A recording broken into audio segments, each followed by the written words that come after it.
Olá pessoal do Cabeceira, tudo bem com vocês? Aqui é a Bianca e hoje eu vou falar sobre um tema que faz muito tempo que eu não falo, sobre autores que eu amo do fundo do meu coração. E quando eu fico muito tempo sem ler e volto a ler, depois eu me questiono por que eu passei tanto tempo sem ler, porque é muito bom e a gente muitas vezes se esquece de como esses autores são bons.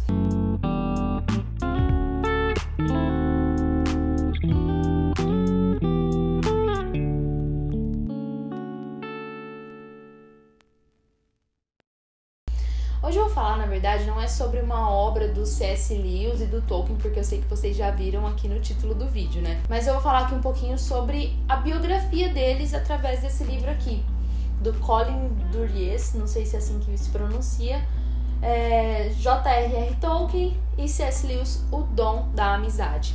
E eu já quero enaltecer, gente, esse livro que eu vi que a Lívia tem aqui igual. É um livro muito bonito, sabe? Ele é de tecido, é da HarperCollins. E por dentro ele também é todo lindo. E as folhas, assim, amarelinhas, sabe? Aquela diagramação, assim, satisfatória. E só de abrir ele, assim, sentir o cheirinho, me remete à época que eu li ele e me traz boas recordações. Eu não sei se vocês têm isso também com os livros de vocês ou se sou eu que sou meio doida.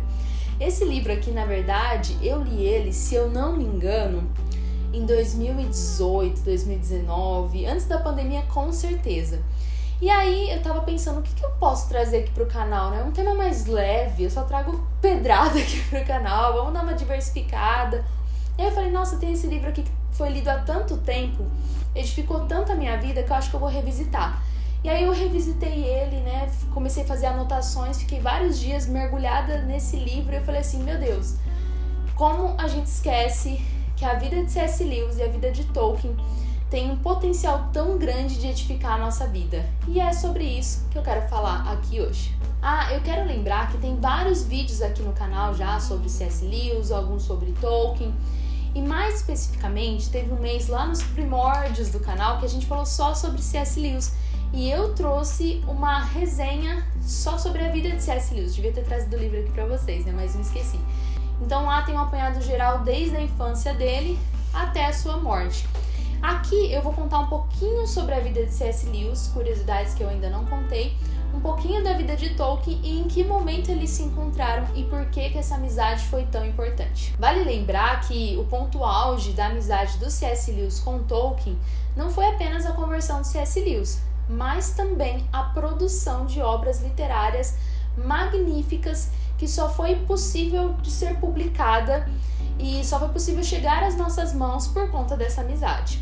Então vamos dizer assim que os dois atingiram seu potencial máximo porque eles eram amigos que incentivavam um ao outro. Primeiro eu quero falar aqui que os dois tiveram uma infância extraordinária, tanto o C.S. Lewis quanto o Tolkien. O C.S. Lewis nasceu em Belfast, na Irlanda. Não, ele não é inglês, tem muita gente que acha que ele é inglês, mas ele nasceu na Irlanda. E muito daquilo que ele viu na sua infância, as paisagens, contribuiu muito para o seu imaginário e para a criação das suas obras. E o Tolkien, olha só, curiosidades, ele não nasceu também na Inglaterra, ele nasceu na África do Sul. Mas quando ele era bem pequenininho, ele foi para a Inglaterra e eu vou contar um pouquinho sobre isso. Mas pelo fato dos dois nascerem em lugares não tipicamente industriais, contribuiu muito para que a gente tivesse toda essa construção de paisagens, de tirar o fôlego, tanto em filmes quanto em livros que a gente vê aqui de uma forma muito descritiva. Tolkien nasceu em 1892, lá na África do Sul. E por motivos de saúde, quando ele era bem pequenininho, 3 anos depois ele já teve que voltar para a Inglaterra, onde teria mais recursos médicos. O seu pai, ele trabalhava como soldado lá na África do Sul e ele acabou ficando por lá. Com apenas 39 anos, o seu pai falece e fala que a família não pôde ir no enterro, no funeral do próprio pai, porque ficava muito longe e eles não tinham recursos financeiros. Então ele já teve assim uma infância muito marcada pela ausência do pai. Já o C.S. Lewis, como eu disse, nasceu na Irlanda e ele permaneceu lá até a morte da sua mãe. E ele também era bem novinho, ele tinha cerca de 8 anos quando a sua mãe faleceu.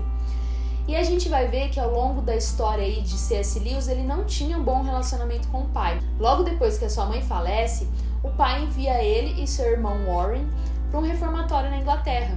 E aí a gente vai ver um cenário de caos na vida emocional de C.S. Lewis. O livro, ele mescla as duas histórias, tanto de C.S. Lewis quanto de Tolkien. Então, por isso que eu sempre vou estar pulando de uma história para outra. Eu não tô fazendo confusão aqui, tá, gente? Tô explicando exatamente como o livro nos explica. Também é falado aqui no livro que a mãe de Tolkien, ela trabalhava muito para poder sustentar todas as crianças, até porque agora ela não tinha mais ali a figura de um homem para prover na casa. E na Inglaterra, ela tinha alguns parentes que tinham condições financeiras de poder ajudar a sustentar ela e as crianças. Só que tinha uma condição. Esses parentes eram protestantes e a mãe de Tolkien era extremamente católica. E uma das condições para que ela fosse sustentada por esses parentes é que ela se convertesse ao protestantismo. E como ela negou, ela acabou tendo que se virar na vida para poder sustentar esse monte de criança. E dizem que o fato dela ter trabalhado muito, de forma exaustiva, para poder sustentar essas crianças, negando qualquer ajuda de qualquer parente protestante, contribuiu para que ela adoecesse muito rápido e também falecesse. Dessa forma, tanto Tolkien quanto seus irmãos ficaram ali desde cedo sob os cuidados de um padre que foi, digamos assim, que o tutor deles. Então eles tiveram contato com a fé católica de uma maneira muito mais proeminente do que qualquer outra criança da época. Já C.S. Lewis, ele cresceu numa família protestante, até porque ele cresceu na Irlanda, que era um país protestante. Mas, digamos assim, que a sua família não era muito devota ou muito protestante de verdade. Então ele já tinha ali uma certa fraqueza na sua fé. E a morte da sua mãe na infância contribuiu ainda mais para uma revolta e vários questionamentos a respeito de Deus. Quando C.S. Lewis foi para o reformatório, ali por volta de seus 8 anos de idade, ele teve contato com vários professores e tutores que eram ateus. Isso contribuiu para que C.S. Lewis, de uma certa forma, abandonasse a sua fé no protestantismo. Outro fato marcante, tanto na vida de C.S. Lewis quanto na vida de Tolkien, foi que os dois fizeram parte da Primeira Guerra Mundial. E conta tanto na biografia de Tolkien quanto também na autobiografia de C.S. Lewis que eles fizeram parte ali das trincheiras. Então eles viram coisas terríveis durante a Primeira Guerra Mundial e isso contribuiu também para a formação do imaginário em diversas obras. Por exemplo, em Senhor dos Anéis, em determinado momento, Frodo e Gollum passam ali por um determinado pântano da morte. E os estudiosos dizem que isso é uma alusão às trincheiras e ao mar de mortos que Tolkien viu ali na Primeira Guerra Mundial. E também C.S. Lewis, ele teve uma experiência terrível ali na Primeira Guerra Mundial. É falado nas suas biografias que ele era um aluno em Oxford, ele estudava línguas, e ele teve que trancar o seu curso para poder servir ao exército na Primeira Guerra Mundial. Lá na Primeira Guerra Mundial, ele conheceu um rapaz chamado Padmore e ele acabou se tornando o melhor amigo desse rapaz e ambos fizeram um juramento. Olha, se eu morrer, você cuida da minha família. E o seu melhor amigo acaba morrendo devido a uma explosão de granada. Dizem, né, que os estilhaços dessa granada também atingiram C.S. Lewis. Ele acabou sendo afastado da guerra por invalidez, vamos assim dizer. E ele ficou com os estilhaços e restos dessa granada no seu peito até a sua morte. Então, no final da guerra, ele estava destruído, tanto fisicamente quanto emocionalmente, porque seu melhor amigo havia falecido. E aí tem um fato curioso e até mesmo polêmico da vida de C.S. Lewis, é que ele acaba cuidando da mãe, né, desse seu amigo, a senhora Moore, e há boatos que ele teve um relacionamento amoroso com a mãe desse amigo. Ele chegou a morar com ela. Não é falado explicitamente, mas depois a gente vai ver ali mais pra frente que C.S. Lewis, ele nunca se casou, assim, até seus 60 e poucos anos de idade, ele nunca chegou a se casar. E dizem que um dos fatores para ele nunca ter se casado é por ele ter esse relacionamento aí com uma mulher muito mais velha. Mas alguns dizem que é especulação, outros dizem que é verdade. Então fica aí o questionamento. O que vocês acham? Que C.S. Lewis teve um relacionamento com uma mulher muito mais velha que ele ou não? Deixa aqui nos comentários. Também foi nessa época da Primeira Guerra Mundial em que o primeiro filho do Tolkien nasceu, em 1917, o John. E também foi uma época de muita produção literária ali para Tolkien, né? Porque dizem que as ideias surgiam na cabeça dele como se fosse uma tempestade de floco de neve. Com o fim da Primeira Guerra Mundial, tanto Tolkien quanto C.S. Lewis retornaram para Oxford para continuar com a sua vida ali de estudante. E é falado sobre o primeiro encontro que eles tiveram. O Tolkien sempre foi um cristão católico e o C.S. Lewis ainda mais ateu diante de tudo aquilo que ele tinha vivenciado. Aqui na página 46 fala sobre a impressão que C.S. Lewis teve de Tolkien. Sujeitinho polido, pálido e fluente. Aqui na página 49 também fala: assim, quando Lewis conheceu Tolkien, os dois homens tinham visões de mundo radicalmente opostas. Tolkien era um sobrenaturalista antiquado, que crera desde a infância nas doutrinas ortodoxas do cristianismo. Ou seja, eram duas pessoas completamente opostas no sentido de cosmovisão, ou seja, a sua visão em relação ao mundo. Depois de terminar o curso de cada um deles, eles acabaram assumindo uma vida acadêmica ali em Oxford mesmo. E fala que os dois, eles tinham discussões filosóficas a respeito de vários assuntos. Isso eu acho assim tão genial, porque apesar de C.S. Lewis ser considerado ateu na época, ele era capaz de conversar sobre qualquer assunto com o cristão Tolkien. E eu acredito que foi essa semeadura, ao longo de vários anos que contribuiu para a conversão de C.S. Lewis. É falado aqui na página 46 sobre algumas dessas discussões. Em seu diário, Lewis escreveu, naquela noite: de algum modo, começamos a falar da verdade histórica dos evangelhos e concordamos em que havia muita coisa que não podia ser afastada com explicações. O diário concluiu: uma noite desperdiçada, mas interessante. Também é falado aqui na página 72. A amizade crescente de Lewis e Tolkien foi de grande significância para ambos os homens. Tolkien encontrou em Lewis um ouvinte compreensivo de suas florescentes histórias e poesias da Terra-média, grande parte das quais só foi publicada após a sua morte. Reconhecia que sem o estímulo de Lewis, ao longo de muitos anos, O Senhor dos Anéis jamais teria sido impresso. Ou seja, se teve uma pessoa que incentivou o Tolkien a publicar O Senhor dos Anéis, essa pessoa foi C.S. Lewis. Eu fico imagina ouvir ali de primeira mão um autor que é consagrado, atemporal, compartilhando com você as suas ideias que vinham assim e você fazendo comentários críticos a respeito dessas ideias e você incentivar esse autor depois publicar uma obra que se tornaria assim uma das grandes obras do século XX. E como eu disse, de sementinha em sementinha, de discussões filosóficas em discussões filosóficas, foi que C.S. Lewis finalmente se converteu. Não foi do dia para a noite. Tanto é que ele é conhecido aí como um dos mais relutantes dos convertidos. E é falado, aqui na página 72, sobre essa experiência que Lewis teve com Deus. Logo após essa experiência, em um ônibus em Oxford, Lewis ajoelhou-se e rezou ao seu Deus desconhecido, que mal parecia pessoal. Descreveu-se como o mais relutante convertido de toda a Inglaterra. É como se Lewis houvesse estado num ônibus celestial, como aquele mais tarde descrito em O Grande Abismo, em 1945. Ou seja, durante uma viagem de ônibus para Oxford, ele teve um encontro poderoso com Deus. Mas aí a gente vai ver que Lewis não se torna automaticamente cristão, mas ele se torna teísta. Ele não passa a acreditar em Cristo, ele passa a acreditar que existia sim, figura a imagem de Deus, e ele deixa de ser ateu para se tornar teísta. Em outra parte, C.S. Lewis conta assim, nunca tive a experiência de buscar a Deus. Foi o inverso. Ele era o caçador, ou assim me pareceu, e eu, o servo. Espreitou-me como pele vermelha, mirou infalivelmente e disparou. E eu sou muito grato por ser assim que ocorreu o primeiro encontro consciente.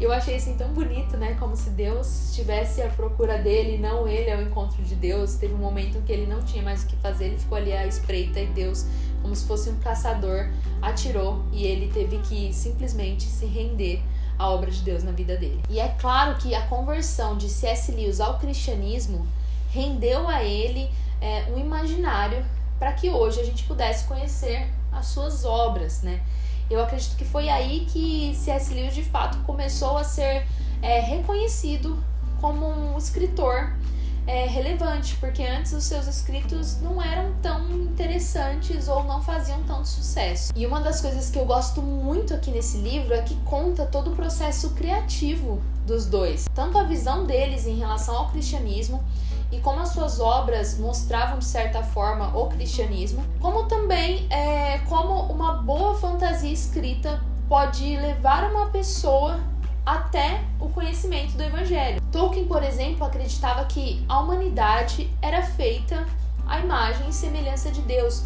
Logo, tudo aquilo que ele criava não vinha dele mesmo, mas como ele era criatura, filho de Deus, ele era apenas um subcriador, porque afinal de contas toda a imaginação que ele tinha já provinha de Deus. Tolkien também acreditava que um bom conto de fadas deve criar no leitor a restauração de uma visão verdadeira e ordinária das coisas. A gente vai ver, por exemplo, nos livros de Tolkien, por exemplo, Hobbit, O Senhor dos Anéis, como Tolkien valorizava as coisas simples, pequenas e ordinárias da vida e como ele criava uma grandeza em cima de tudo isso. Por exemplo, a gente vai ver que os hobbits, eles valorizavam um bom desjejum, eles valorizavam conforto, eles valorizavam uma casa aconchegante. Isso são coisas pequenas, ordinárias, mas faz com que a gente tenha uma visão restaurada a respeito daquilo que realmente importa. Outro ponto que ele defende a respeito da fantasia é que um bom conto de fadas, ele oferece pra gente uma evasão da nossa visão estreita e distorcida da realidade. E por fim, o que eu acho mais sensacional é que Tolkien fala que um bom conto de fadas, muito bem contado, nos oferece consolo, nos conduz à alegria e que boas histórias apontam para a maior história de todas, que é a história do Evangelho. Outro fato curioso sobre os dois é que os dois tinham, digamos assim, que um clube de leitura, um clube de debate, que eu fico pensando, meu Deus, queria tanto ser uma mosquinha para poder fazer parte desse clube, que durou 16 anos, que era o clube chamado Os Inklings. Esse clube se reunia ali mais de uma vez por semana, ou num pub, ou na casa de C.S. Lewis. Fala que eles tomavam chá, cerveja, fumavam charuto, discutiam suas obras, não só os dois, mas outros autores e colegas ali da universidade. Dizem que foi ali que as Crônicas de Nárnia foi lida pela primeira vez, apesar de Tolkien não ser muito fã das Crônicas de Nárnia, porque ele achava que era alegórico demais, muito explícito em relação ao Evangelho. Foi ali também que O Senhor dos Anéis foi lido pela primeira vez, foi ali que diversos autores tiveram a oportunidade de expor as suas ideias, trazer uma cosmovisão cristã, ter uma crítica literária ali em primeira mão, e esse grupo durou cerca de 16 anos e muita coisa boa partiu daí. Tanto é que nos anos 30, na Inglaterra, foi considerado um ano em que houve uma renascença da literatura cristã. Para vocês terem uma ideia, o Hobbit foi publicado em 37. Então, a partir daí, com a formação desse grupo, a gente vê uma série de produções cristãs literárias de fantasia de altíssima qualidade. Aqui na página 159 fala assim: no âmago da amizade de Tolkien e Lewis estava sua compartilhada antipatia pelo mundo moderno. Eles não se opunham a dentistas, ônibus, chope ou outras características do século XX, mas sim ao que viam como a mentalidade subjacente do modernismo. Eles não eram contra a ciência ou aos cientistas, mas contra o culto à ciência encontrado no modernismo e a sua tendência a monopolizar o conhecimento, negando abordagens alternativas através das artes, da religião e da sabedoria humana comum. Ou seja, eles eram muito à frente do seu tempo. Eles não eram contra a ciência, eles não eram contra as modernidades que estavam aparecendo por aí, mas eles eram contra tudo aquilo que negava o cristianismo. E a gente vai ver que Lewis, no final das contas, o ponto auge assim, dos seus escritos foi a defesa da fé cristã. Então a gente vai ver em diversos personagens, como por exemplo, naquela Fortaleza Medonha, uma crítica ferrenha não à ciência, mas ao cientificismo da época que tentava colocar a ciência no lugar de Deus, e diversas outras obras. A gente vai ver que ele se tornou ferrenhamente um defensor da fé cristã. E é por isso que eu amo ler as obras de Lewis, porque eu sinto assim que parece que ele está falando comigo no século XXI, apesar de ter sido de um século antes. E é claro, gente, que nem tudo são flores, infelizmente. Essa amizade teve os seus altos, mas também teve os seus baixos. E eu quero contar aqui pra vocês o desfecho dessa amizade e como os dois acabaram perdendo muito aí por conta de uma série de brigas e afastamentos. Tudo começou por conta da Joy Davidman, que era uma mulher americana, casada com um cara alcoólatra. Ela tinha 2 filhos e ela se converteu do marxismo para o cristianismo através das obras de C.S. Lewis. E conta que ela enviava correspondências, cartas a C.S. Lewis, e ele respondia a ela, e ela acabou contando sobre a sua conversão, sobre a sua história. No final das contas, ela estava no processo de divórcio e ela topou visitar C.S. Lewis, e ele fez uma sugestão para que ela conseguisse o visto ali na Inglaterra para que ela se casasse com ele. Mas a princípio eles não tinham nenhum tipo de romance envolvido. Esse casamento era puramente arranjado para que ela conseguisse o seu visto. E é falado aqui que C.S. Lewis escondeu essa informação, ou esse casamento arranjado, do seu amigo Tolkien. Porque Tolkien era um católico ferrenho e ele se opunha ao divórcio e principalmente ao novo casamento, ainda mais nessas condições. Então é falado que C.S. Lewis ele omitiu essa parte da vida dele ao Tolkien, e quando Tolkien descobriu, ele ficou extremamente chateado. Isso causou um afastamento ali da parte dos dois. É falado também, né, que depois desse casamento, C.S. Lewis ele acabou se apaixonando de fato pela Joy e ela acabou se apaixonando de fato por ele. Mas como nem tudo são flores, né, gente? Logo ali no comecinho do casamento, eles descobriram que ela tinha um câncer e eles viveram pouquíssimo tempo junto. Ou seja, você que está solteiro e acha que nunca vai se casar, C.S. Lewis se casou com mais de 60 anos, ou seja, você ainda tem esperança. Mas pro caso de C.S. Lewis, né, sua alegria não durou muito tempo. Ele fala aqui, né, na página 231, em um dos seus diários, né: nunca esperei ter, com mais de 60 anos, a felicidade que tive aos 20 e tantos. Então, quando eles descobriram que de fato eles estavam apaixonados, eles decidiram fazer uma cerimônia religiosa, porque até então eles só tinham se casado no civil, mas eles tiveram que se casar no hospital, porque a Joy já estava começando a ficar muito debilitada. E o Tolkien não foi convidado nem para o casamento civil, nem para o casamento ali no religioso, o que reforçou ainda mais a sua chateação. E logo depois desse casamento ali no religioso, fala ali que a Joy teve um quadro de melhora e eles aproveitaram esses meses que ela melhorou para poder fazer uma tour aí pela Grécia, pela Irlanda, que era onde C.S. Lewis havia crescido. E eles tiveram momentos muito marcantes, muito lindos e muito emocionantes ali. Mas logo em seguida ela já piorou, assim que ela voltou da Grécia, 2 meses depois que ela voltou da Grécia.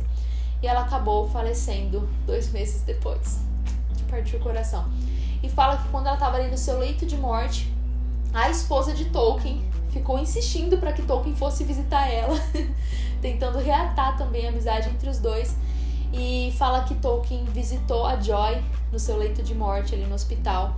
E de uma certa forma ele acabou perdoando Lewis e conhecendo ali a Joy, né? Viu ela só uma vez na vida. E eles de uma certa forma reataram, mas fala que a amizade dos dois não era mais a mesma, né? Eles até conversavam, eles até trocavam algumas correspondências, mas não era como era antigamente. Tanto é que o clube de leitura deles aí, né, acabou se extinguindo, os Inklings já era. E fala que logo depois de 3 anos que a Joy morreu, C.S. Lewis também acabou falecendo, né? Então eu acredito que eles acabaram tendo uma ruptura por conta dessa omissão de C.S. Lewis, e a amizade dos dois nunca mais foi a mesma. É falado aqui na página 250. A amizade entre Lewis e Tolkien remontava à época em que Tolkien se mudou para a Universidade de Oxford, vindo de seu cargo de professor em Leeds em 1995. E ela terminou, se é que amizades terminam, desse modo, com a morte de C.S. Lewis em novembro de 63. É de importância fundamental a influência da fé de Tolkien. Lewis era originalmente ateu e Tolkien o ajudou a encontrar a Deus. Exerceu sobre o amigo todo o seu poder de persuasão, focalizando as narrativas dos evangelhos como algo que demanda uma reação ao mesmo tempo imaginativa e intelectual. O próprio Tolkien respondeu essa pergunta, né? Qual foi a importância que C.S. Lewis teve para ele? E ele respondeu, né, numa carta quase 2 anos depois da morte do seu amigo: a dívida impagável que devo a ele não foi influência, como se compreende normalmente, mas sim puro encorajamento. Por muito tempo, ele foi minha única plateia. Foi só por ele que cheguei a ter a ideia de que minhas coisas poderiam ser mais do que um passatempo pessoal. Não fossem o seu interesse e a sua avidez incessante por mais, eu jamais teria levado O Senhor dos Anéis a uma conclusão. E tá aí outra coisa curiosa. Fala que Tolkien era extremamente perfeccionista e que se dependesse dele, Senhor dos Anéis jamais teria uma continuidade, um desfecho, um encerramento, porque ele sempre ficava corrigindo a sua obra. Tanto é que isso é falado, né, aqui em Árvore e Folha, que é uma obra também dele, né, sobre essa necessidade de perfeição. E fala que C.S. Lewis incentivou ele a publicar a obra como estava. Então fala que um dos maiores sucessos que Tolkien teve se deu por conta de C.S. Lewis. Foi uma amizade linda, que serviu não só para a publicação de obras literárias e críticas literárias, e encorajamento ali por parte de ambos, que desencadeou nos dois ali o melhor que eles tinham ali como escritor, mas principalmente também a conversão de C.S. Lewis. É triste saber que essa amizade poderia ter um desfecho melhor, mas fica aqui registrado a minha gratidão por conhecer um pouco mais dessa história e sobre a importância da amizade dos dois. E entender também o processo criativo por trás de cada obra, a crítica que cada um fez ao outro em determinado escrito, me faz entender também o que existe por trás das obras que eu leio de ambos. Espero que vocês tenham gostado, pessoal, dessa resenha. Eu sempre gosto muito de falar sobre C.S. Lewis e Tolkien, e se vocês gostam desse tipo de conteúdo, por favor, deixa aqui nos comentários. Um abraço e até a próxima. Tchau!